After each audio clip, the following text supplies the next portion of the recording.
All of the opinions expressed on this show are those of the hosts or guests and do not necessarily express the views of Pagan Pathways Temple or its affiliates. Welcome to PPT Presents, Episode 16. Thank you for listening. Today on PPT Presents, we have Mama D's Wisdom. Dee has pulled cards for the next 4 weeks and has some things to say about it. Next, we have It Makes You Think with Cynthia Day and her friend Fur. She and Fur will be talking about paganism in North and South America. And finally, just for fun, we get so wrapped up in the esoteric that sometimes we kind of forget to make fun of and have fun with ourselves. To that end, we have a new program called Ask a Wizard with Mangus. Mangus is of the order of the Crouching Wombat, and he has more titles than my feeble mind can comprehend. He's going to answer some questions from some of our listeners. If you wish to write him, please write to paganpathwaystemple@gmail.com using Ask Mangus in the subject line. Thank you so much for listening, and we'll talk to you next time. This PPT Presents broadcast is brought to you by TechWitch Detroit. TechWitch Detroit for all your IT needs. Please visit us on the web at techwitchdetroit.com. TechWitch Detroit, we can help. You are listening to Pagan Pathways Temple Broadcast Network. Pagan Pathways Temple is a 501(c) not-for-profit organization out of beautiful Madison Heights, Michigan. We offer classes, community outreach, event space, and a library available to our members. To find out more or to become a member, please go to paganpathwaystemple.org.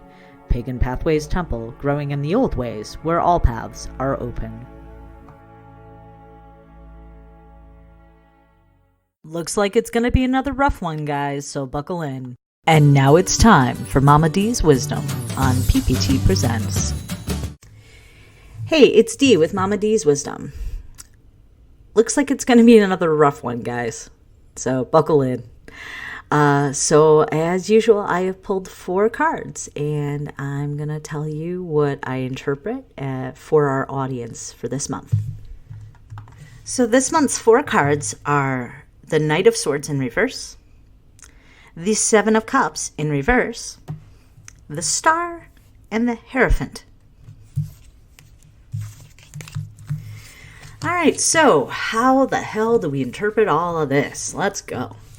Knight of Swords usually refers to an individual. Usually refers to somebody that's a little bit impatient and wants to do good but doesn't have the ability to gather the resource due to impatience.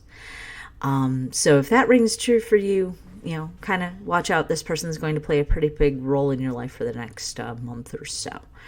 For those that it doesn't ring true for, this is a situation that might, you might enter brashly and realize that maybe you can't gather the resources you need. The card is of a knight on a horse, but in reverse. And there's a couple of gallows guys in the background. So I really get a lot of chaos from this card. So the first week could be a little rough. Hold in there. And everybody can say hi to my dog in the background. Say hi, Emma. So I better get this done. Our second card for week 2 is, as I mentioned, the 7 of Cups in reverse. The imagery on this card is very interesting. It's a magician. And it looks like he's manifesting several things into each of his cups. You got gold and wisdom and love and a snake and all kinds of stuff. It looks like 7 virtues. And he's conjured them, but he's conjured them in cups upside down. So there's nothing keeping those blessings with him. So again, this harkens back to week 1 here, where we were kind of impulsive. Week 2, we tried to manifest something, and it just kind of doesn't go the way that we wanted it to go.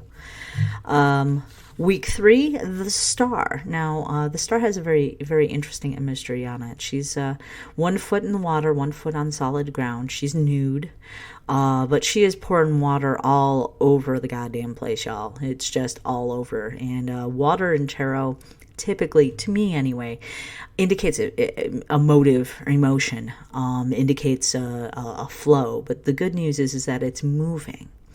And The book that I've read kind of likens the star to the moment after the tower's fallen and you look around and there's just rubble, and then you look up and there's just that one bright star that lets you know there's a reason to hope. And then for week 4, we got our Hierophant. So the imagery on this card, again, kind of cool.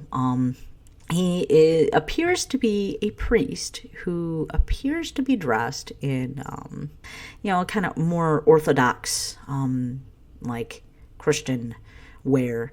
He's got the triple cross that he's holding in one hand as a scepter. He's got keys at his feet and students at his feet as well. The students, one has like flowers on his garb, and one has like leaves on his garb. When I think about the Hierophant, I think about tricksters and IT. Luckily, it's in an upright position. So, like, it's not your IT's going to go haywire on you. Maybe you're going to make, like, a grand understanding of yourself. You're going to just kind of come to terms with something and be able to kind of exceed that new level, which makes sense because a lot of you are actually going to be at convocation up here in Dearborn, Michigan, that last week of the year, or the last week of February. As a result, that's usually a pretty transformative time in this community. So just keep in mind it might be another rocky one. Make sure that you're thinking things through before you do them. And try not to cause yourself any undue stress. Just kind of take it easy. I also wanted to talk a little bit about the groundhog didn't see its shadow. And there's wisdom here for those that are willing to seek it, right? In magic, in everything we do, there are times when we see our own shadow and it scares us, right? So when you're working through things, when you're thinking about things, and you see your own shadow, you stop. And you say, oh, I can't do that. I can't do that because of this or because of that. Or I know how this is going to go already, so why am I even bothering? Well, as someone who's had the quote-unquote gift of prophecy most of my life, I can assure you that things are not always as they seem. Things do not always go the way that you expect them to go. And that can be for boon or for bane. And the reason that is because your expectation of what you are trying to do, that expectation can kill what you are trying to do. So let yourself get out of your own way. Refuse to see your own shadow. Or if you see it, work with it. Don't be afraid of your shadow. Don't run away. The groundhog didn't. Phil says we got 6 weeks and then it's spring. And, I'm down for that. I think we're all down for that. We could all use a little more warmth in our lives. Yeah, I think so. So remember, don't be afraid of your own shadow. If your shadow's talking to you, talk it through what you're doing. If it continues to nag, tell it that it has no place to discuss. And once you see what it's trying to tell you, you'll readdress it later. But don't let your shadow talk you out of things just because you shouldn't be able to do them, or it's not possible, or it's not likely. I think of, what is it, in Alice in Wonderland, I think of 7 unlikely things before breakfast. I think we all do. You just got to get out there, and you got to let yourself express. And if your mind is doing circles and playing tricks on you, well, go figure out what it is that you need to make that stop. There are hundreds, if not millions, of resources around you. And you don't have to do it alone. You've got this whole community here that's here to help and love and support you. So, To those who are stuck in the naysaying patterns, I say to you, good luck. Come find us if you need us, and blessed be. You are listening to the Pagan Pathways Temple Broadcast Network. And now it's time for It Makes You Think by Cynthia Day. Subjects that are sufficiently complicated enough to give one pause, just enough to make you think. Hi, this is Cynthia Day, and this is It Makes You Think. This is our 16th podcast, and this podcast I'll be sitting with Fur, and we'll be talking about paganism in the South and North Americas. Mm-hmm. Right? Say hi, Fur. Hi, Fur.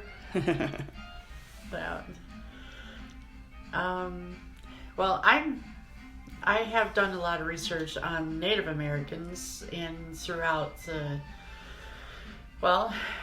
continental U.S., I guess you could say. What I have discovered that there are like hundreds of different paths of paganism throughout the Native Americans that they practiced. Mm-hmm. Which is really not surprising because they were tribal before the Europeans came over. So there are like over 300 tongues. There are over 300 different Native American languages. Can you imagine how many different, religions or faiths they practice? So you cannot find just one Native American religion. Really? It was more of a cultural mix, in as much as this tribe practiced different cultural spirit.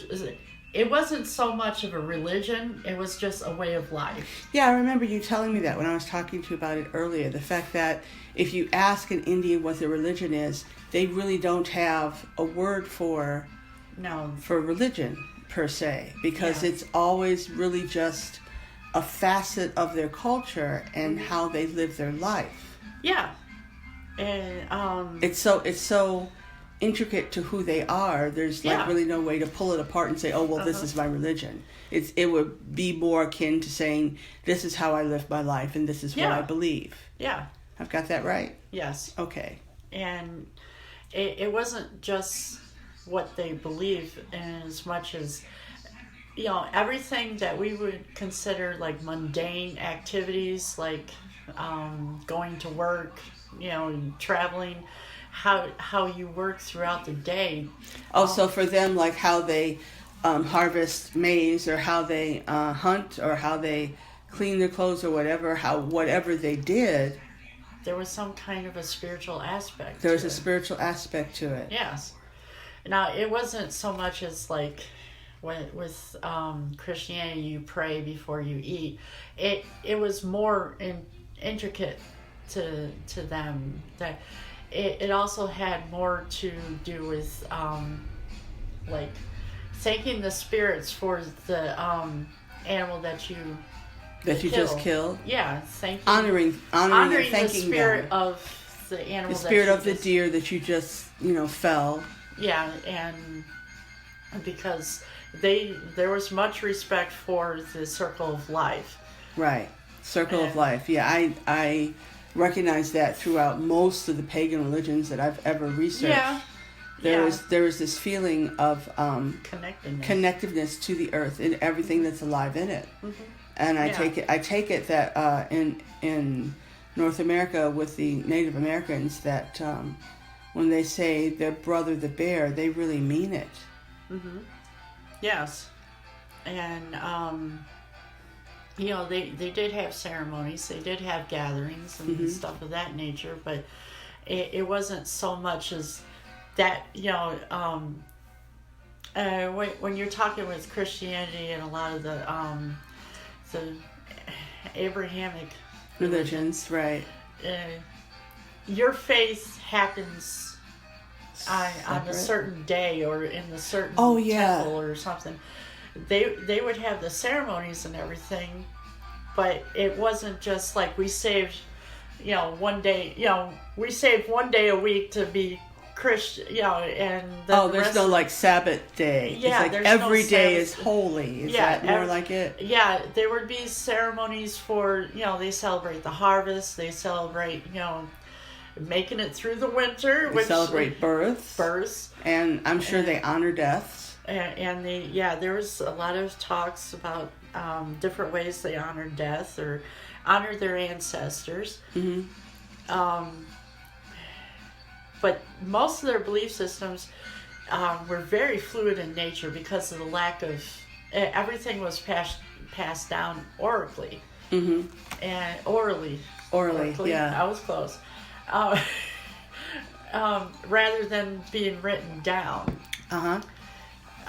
So they changed, they manipulated in different ways, but they were very.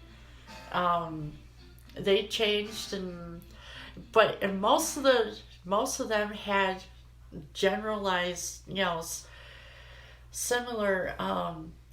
They taught morals and ethics more than dates and times and this person did that and this person, like with a lot of religions with written text. Well, this is the Bible. It says that this happened on this day, and that's how it was.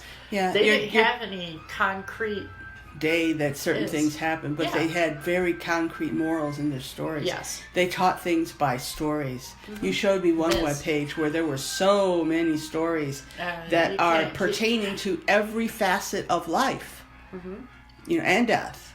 Yeah. Stories that bring out the morals and bring out how people want to think and how you want to behave based on the stories that they handed down. Yeah, it was basically ethics over rules or regulations. Mm-hmm. Each tribe and stuff, they might have had different cultural norms, but the thing is that there were certain things that were not right. There were certain things that were considered right, and there were certain things that were considered wrong. Yeah, and would you say taboo? Taboo, yeah. Not that they had that word, but things that they considered wrong. Yeah, and however, for an example, like to kill without honoring, or to kill without use, without. Oh, so like. The only reason they killed was for food or resources. Yes. They didn't kill for pleasure or trophies or anything like that. That was wrong. The young men or girls, the young were taught how to kill, and they were taken out into the wild and taught how to properly hunt. Kill. Yeah. They were taught how to hunt, but they didn't accidentally, and they would not leave an animal maimed. You do not leave an animal maimed. Right. If you shoot a deer. If you shoot a deer or something and it gets away from you, you would hunt that You'd hunt it down. Instead of just, screw it, I lost an arrowhead. No, you go hunt that animal down and make sure that you put it down. Yeah, because that's just wrong. I don't know how else to put it. It's against the morals. It's against their whole being to leave anyone or any animal suffering if you can do something about it. Yes. Understand that. That makes so much sense. Mm-hmm. There was not a thing such as trophy hunting. Mm-hmm. And all of the artifacts and all of the different, the hides and everything. The hides, the horns, the they fur, would use everything, the fat, off everything. Off the animal. Everything gets used. But they would not kill.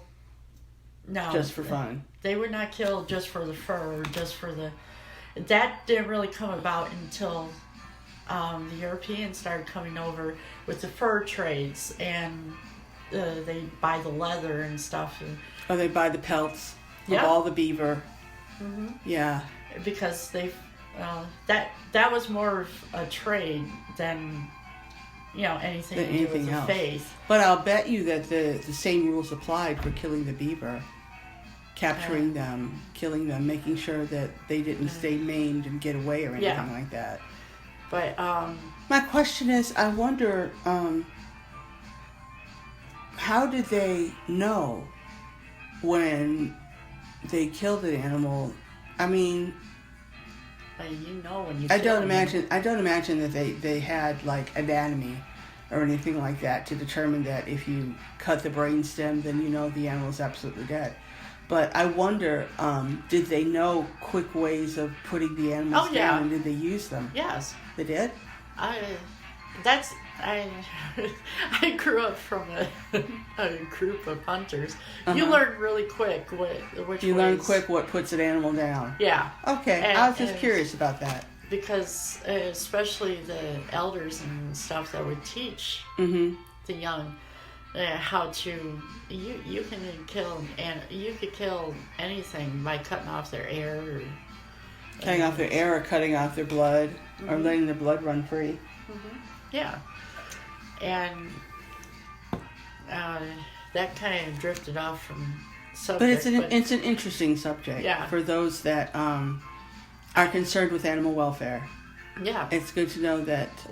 it wasn't just... It was part of their way of life. It was part of survival. So I'm not going to hold it against anybody for having to do that in order to live. Mm-hmm. I wouldn't either. But they did... I mean, life comes from life. Barring the vegetarians... no, you do have to kill corn in order to eat. You also have to kill beans or whatever. And, they say that plants scream when they're killed. Grass screams and bleeds all over the lawn. And... Don't laugh. I mean, they've had... No. It reminds me of that parody that Trav played on his one show. Oh, okay. The carrot screaming. Oh, the carrot screaming. No, but seriously, they found just as much as plants can take in music, they also give out electronic...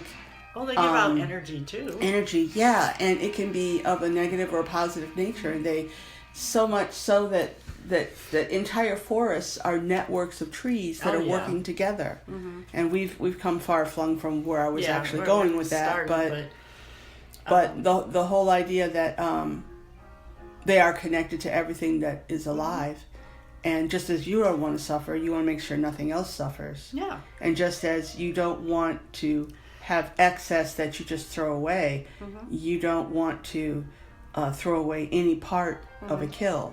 All of it gets used. Well, it is not just the kill. It is harvesting grain and harvesting, when you do anything that's alive, they would try to use every bit part of it. Okay. And they would not take a tree or anything down. So I guess it's pretty safe to say that they honored life. Yes.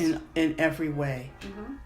Regardless of what 300 languages that they may have had, or how many tribes that there were, there was an honoring of life and the circle of life in each and every one of them. And one of the things that was also different about most of the Native Americans was the fact that there was no need or no compelling force about them to try to convert others to their way of life. See, that is prominent within a lot of different Abrahamic religions.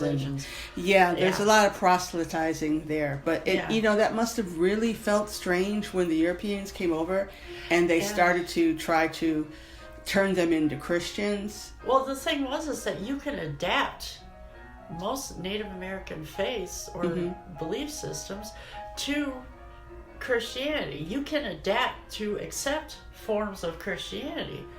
And that's what a lot of them did. They took it in as part of them, but they kept a lot of their same, beliefs and stuff, but they incorporated it into their way of life. Okay. They kind of mashed it all together and mixed it up. But the thing is that they, with most Christian beliefs and stuff, you're going to believe what I want you to, because it's right. There's no right or wrong. It's just these guys over here believe this, but that's their path. That's their way. We believe this way, but we're not going to bother with them because who am I to say that I'm right and you're wrong? Okay. So they could incorporate parts of Catholicism, and usually parts of Protestant was a little bit more flexible. A little bit easier, yeah. But the idea that, well, that's the Apache path, I'm Cheyenne or I'm Sioux, they can go and do their thing. And granted, they did intermarry, they did intermix and breed within tribes and stuff, but usually it was, in a lot of ways, it was the female would join with the men's tribe. It strikes me though that depending on where they were, in North America, when you say that they're so what we would call the religion and they would call their culture and their way of life, I think was also dependent upon where they were. Being in a forest, your way of life would be different than your way of life in the desert areas. Or Arizona would be a lot different totally than different. Out New England. Totally different, but still it would fit, your culture and everything would fit what you were doing. Yeah. But there were some things that were the same across the nation, such as the honoring of the circle of life and the honoring of ancestors and warriors or whatnot all. Well, ancestor worship is pretty common in most faiths. Most faiths, yeah. Yeah, it doesn't most pagan matter. faiths, yeah. Well, they do that in Catholicism. They have the saints. That's true. Saints are, they're not worshipped, they're venerated, but, it's a thin line. It's the same concept. They're honored. Yeah. But yeah, they had some similarities to. One thing I did notice that a lot of the myths and the stuff. There was one myth that really stuck out. That a lot of the different tribes had the same idea. Was the catastrophic worldwide flood. That's interesting. And there's no exact timeline to as when it was supposed to happen. But the Ottawa tribes they thought that a man angered a sea god that floods the earth and is rescued by a goddess in a boat with pairs of surviving animals, which sounds really familiar. Yes, it does. And the Cheyenne had the myth that a medicine man stretched a large buffalo skin between two mountains to protect the people from drowning in rain. And the idea that there was a worldwide flood, it made there's a lot of religions across the world that speak of a flood. Yeah. And we discussed that before about how their world was a lot smaller than we see it now.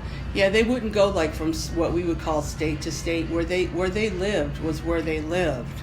It's like their world may only be like upwards of 200 miles in a circle. Yeah. And if that area flooded, to them the entire world had flooded. As far as you can see. As far as they could see.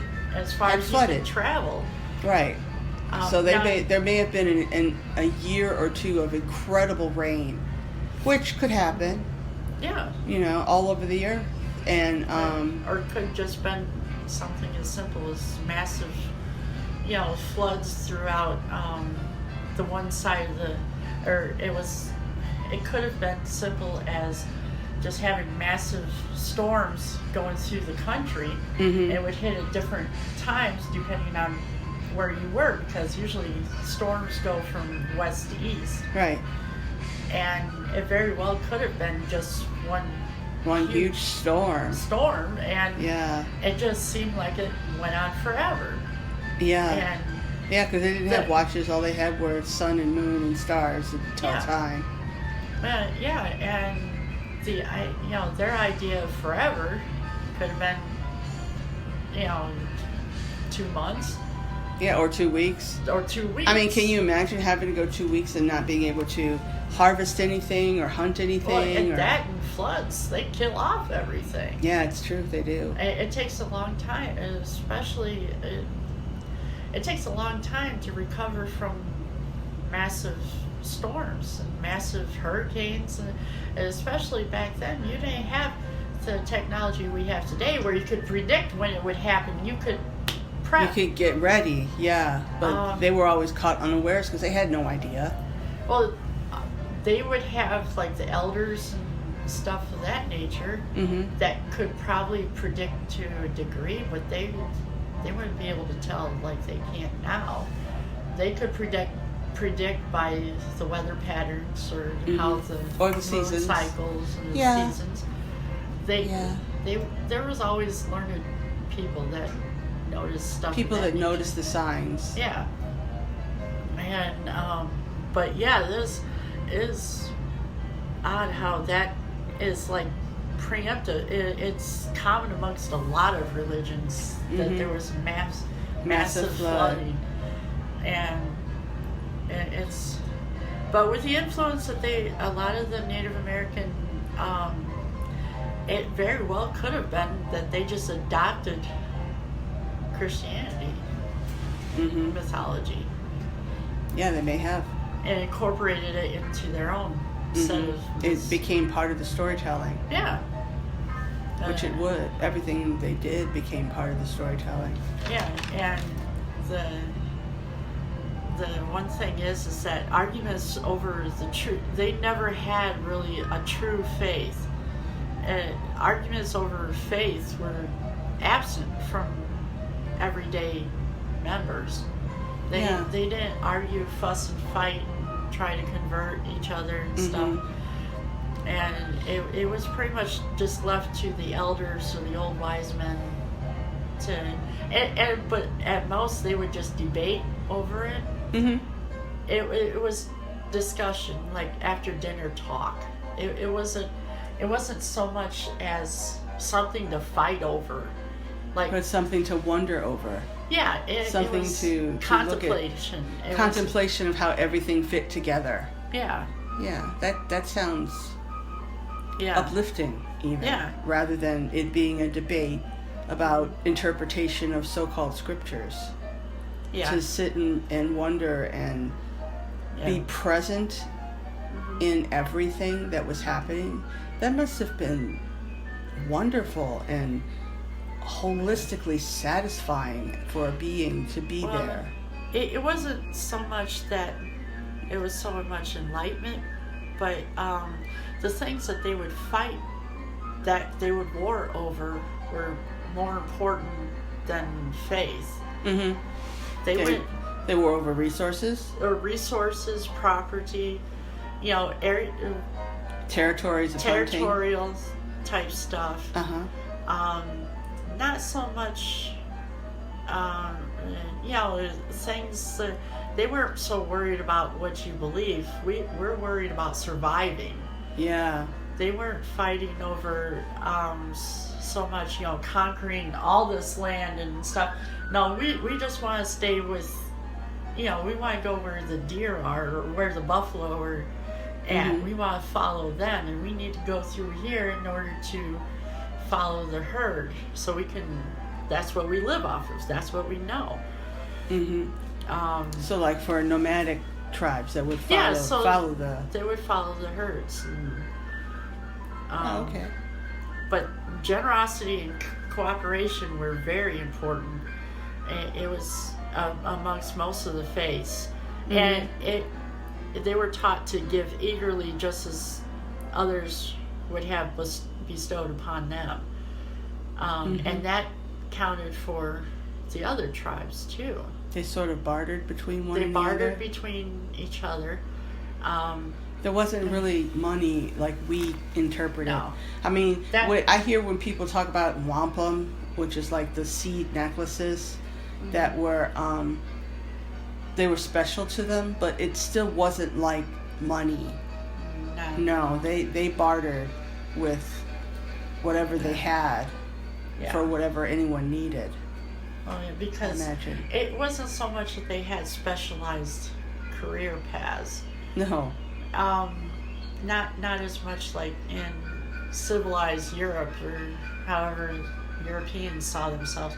You didn't have a baker. You didn't have people to shoe horses and bake, or people that everybody knew pretty much how to do everything. I imagine they were well-rounded. Mm-hmm. Now, granted, there were some people that were better hunters than others. There were some better weavers, better cooks, better with children. But everybody was expected to know how to survive on their own. If it should happen that the warriors get killed off, or there's something happens to the head of the head cook or something, everybody needs to learn how to do everything. Everybody's got to know how to cook and kill and trap and skin and tan and dry meat and stuff like that. Everybody's got to know how to do that within the entire tribe. Yeah. Because even if you didn't lose a warrior could fall ill or sick. Yeah. Yeah. And with as little, they had a lot of herbal remedies. They used what they had. And however, it didn't do as much as some of the medicines we have today. They weren't quite as effective. Yeah, they would do great, but you'd have the whole people still die from the food nowadays. Yeah. But it's the conditions. And if it was a nomadic tribe, mm-hmm. and you fell ill and couldn't keep up, you're left behind. I wouldn't know exactly if they left them behind, but they would try to take care of you, but it'd be very likely that you would pass because you can't keep up. Yeah, trying to move someone who's sick on a horseback or even on a leader is difficult. Yeah. And they would more likely pass on. Mm-hmm. And especially in the outdoors and stuff. Yeah, in the elements. Yeah. But back to the oral narratives.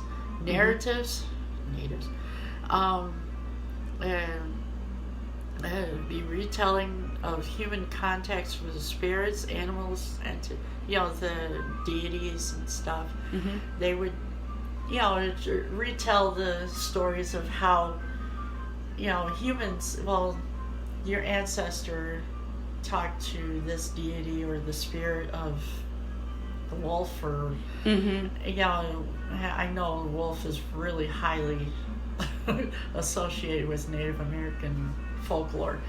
But wolves and bears and eagles and whatnot all. Yeah. Yeah. But that's part of what the narratives were about, and telling the family histories, the moral lessons. Mm-hmm. It was akin to like fairy tales were used. I mean, way back when, before they were, Disney-fied. Mm-hmm. They got whitewashed and stuff, but once upon a time, the so-called fairy tales and stuff like Grimm's fairy tales, they were not quite as pretty as they are today. They were called Grimm for a reason. Yeah. They were lessons to teach kids not to run away from home. They were right. Like a rattlesnake may be very attractive, and that rattle may sound very interesting, but when you hear it, you've got to run. It's not something that you dawdle with. Yeah. And so they would tell stories of the rattlesnake and of how dangerous certain things were. And teaching traditions. Mm-hmm. And, teaching the young, well, this is how we live. Mm-hmm. And the different thing is that they often incorporated humor into humor in your stories. Yeah, they used a lot of humor and sarcasm, and sometimes they would use these stories to shame those who did wrong, behaved wrong. Yeah, and meanwhile, it might not sound that great upon them, but that's how they taught. That's how they taught others. That's how they taught. That's how they disciplined in a way. Mm-hmm. Yeah. Because can you imagine if you're the one that was wasting lives, wasting meat or whatever, and they begin telling a story around a circle of people, and all of a sudden you realize the story is all about you. Well, that's shaming. And then the story is passed on to your children. To your children and their children and their children. So far, yeah, generations. And they learn this is not how to do they that. Shamed us. Yeah. And it might not be culturally accepted. It's not politically correct these days. Mm-hmm. In as much as I don't really care for how people publicly shame their children when they misbehave. Mm-hmm. They cut their hair off and put it on Facebook or something. That's not nice. That's traumatic for some children, depending on how it's done. Yeah. That kind of stuff is not exactly accepted nowadays, but the cultures have changed quite a bit. Mm-hmm. And it very well could have been just considered one, but you would probably have to do something extreme to warrant a story nowadays. Yeah, because that's your legacy. It's not just your life, or it's not just you getting in trouble as much as people don't want to talk to you. That's your name. That's your children will. That's your honor or your dishonor. Yeah, that goes through your life. Yeah, that's how you're remembered. That would be a big mess. Yeah, that could be your legacy. Yeah. So when we go to like South America, yeah, I was reading this book, 1491 by Charles C. Mann, and it's all about new revelations of the Americas before Columbus. Mm-hmm. And I've been reading so much of this book and just taking it in like a sponge, because when it comes down to it, there are parts in this book where, you know how they say that life began around the Euphrates River, and that area over there was like the Fertile Crescent. All that is where life began for humans. That may not necessarily be true. It may very well have happened earlier than that in North and South America. Because they've got archaeological finds that date humans back further than they were in Europe. And I'm like, you've got to be kidding me. You mean our history books are wrong? Well, the history books are written by them. The history books are written by the people that want to design history because they're winning. Yeah. But from what I've been reading, there's so much that we've been taught that is incomplete when it comes to North and South America. Yeah. I mean, all the way back to the Incas, all the way back through the Mayans, all the way back to the Toltec. And even before then, there's some archaeological evidence that I think it was African Americans may have come over from Africa to South America, you know, and I think it was the Chinese. I think they had something Japanese or something like that. I forget. But there's been so much trade back and forth way back when. And then it was just sort of... Here's the thing. When the Europeans came over, they didn't realize they were carrying smallpox, but they did. Oh, yeah. And they realized that if someone had smallpox and you had their blankets or whatever, that if you gave them to someone else, they could get sick. They didn't understand contagion, but they understood transferring sickness. Yes. And so much of North and South America was taken over by smallpox or Because they've never been exposed. Yeah, because they've never been exposed, and you wonder how can that be? And the fact is that they didn't have horse, they didn't have pigs, they didn't have cattle per se, but all of those animals had diseases that transferred over to humans at some point, where cowpox became, chickenpox became chickenpox, and horsepox became smallpox.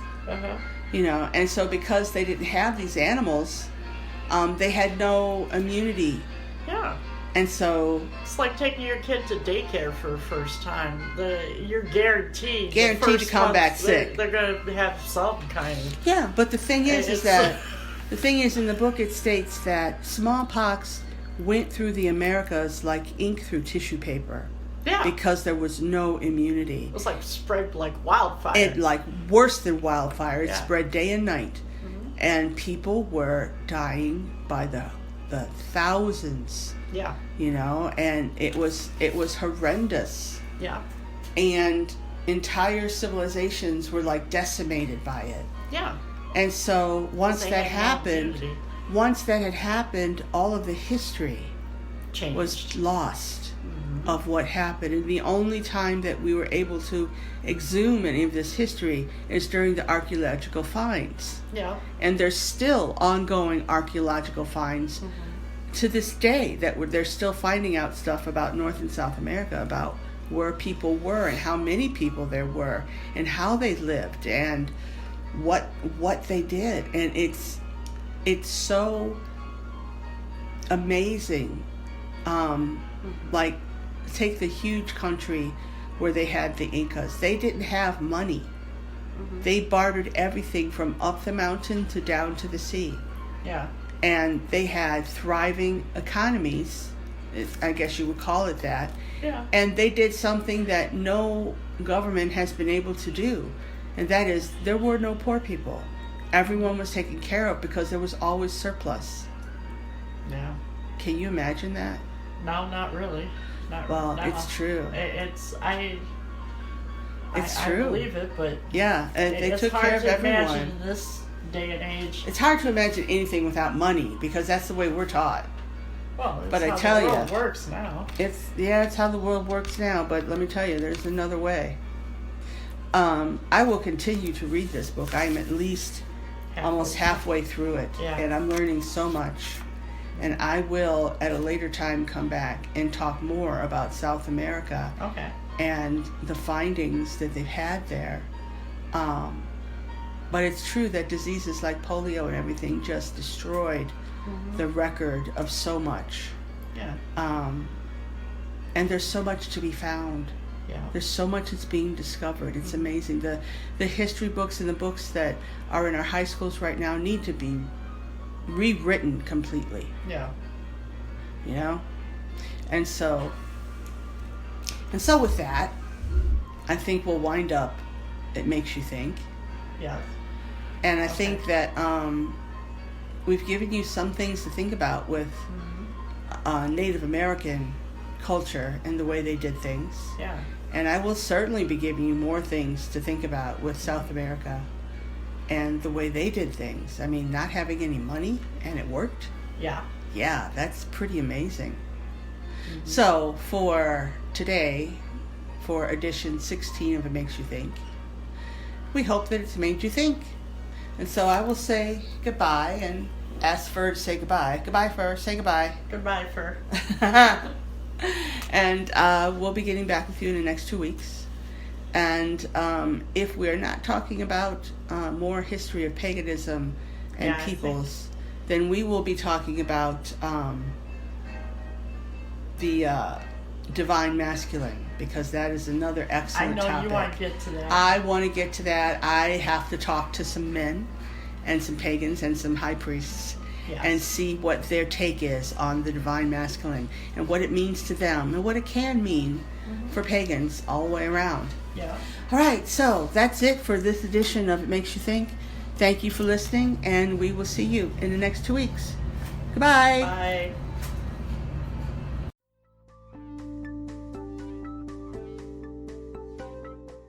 Thank you for tuning into this special edition of Ask a Wizard. I'm your host, Grand Mangus of the Order of the Crouching Wombat, Sorcerer Supreme of the Quantum Delirium Society, Magnus Felonius St. Croix. You are probably asking yourself, what happened to our normal host, Frank LaRusso? You'll be happy to know that he died a quick death. Well, I assume he's dead. The last time I saw Frank, he was being dragged screaming into a volcano by a rather ornery dragon sporting a black goatee. Let's all pray to the dark gods of old that it was a merciful death. So, first question, shall we? Looks like this one's from Carl in Phoenix. Frank, I'm such a big... Really should have pre-read these. Well, I guess we're in for it now, so I'll just skip ahead to the question. What is Merlin like? Okay.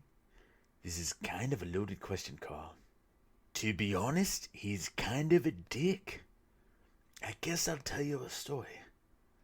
It was, had to be 1803, maybe. Back in those days, the Archduchess of Chicago would throw a masquerade. It was quite a party. Floating candles, house elves serving wine from jewel-encrusted goblets. You know, while we're on the subject of house elves, let me clear something up. I don't know where that rumor started. They were all well paid for their time. 12 florins a month was a very generous wage in the early 19th century. Now, where was I? The Archduchess had just begun the lambada, which is my favorite dance. All the curves and angles jutting in every direction. It defies reason, and I love it. That's when he burst the doors open, flanked by trumpeteers on a goddamn magic carpet. Everyone was like, "Ooh, Merlin, so amazing." Thinks just because he was the custodian of some fancy sword 1,000 years ago, we should all worship the ground he floats over. What a dick. All right. Next question. Derek from Detroit asks, according to current scientific understanding of time, we should have the same ability to change and manipulate the past as we do the future. As a wizard, how do you reconcile this apparent contradiction? It's called magic, for God's sake, Derek. Read at home. Next question. Looks like Howard from Garden City is asking, what is the coolest part about having mystical cosmic powers? What a great question, Howard. Not like that asshole Derek. All right. The first thing that comes to mind is Odin's beard! What the fuck is that? Back, foul beast!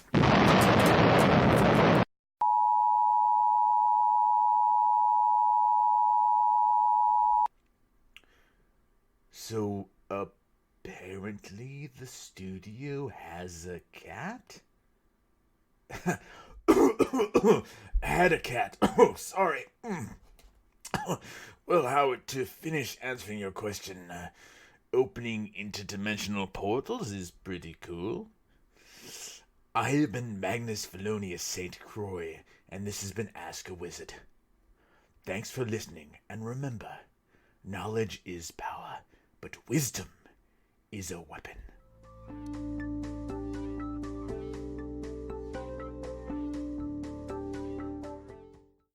You have just listened to a Pagan Pathways Temple Broadcast Network recording. Pagan Pathways Temple is a 5013C not-for-profit organization out of beautiful Madison Heights, Michigan. We offer classes, community outreach, event space, and a library available to our members. To find out more or to become a member, please go to paganpathwaystemple.org. Pagan Pathways Temple, growing in the old ways where all paths are open.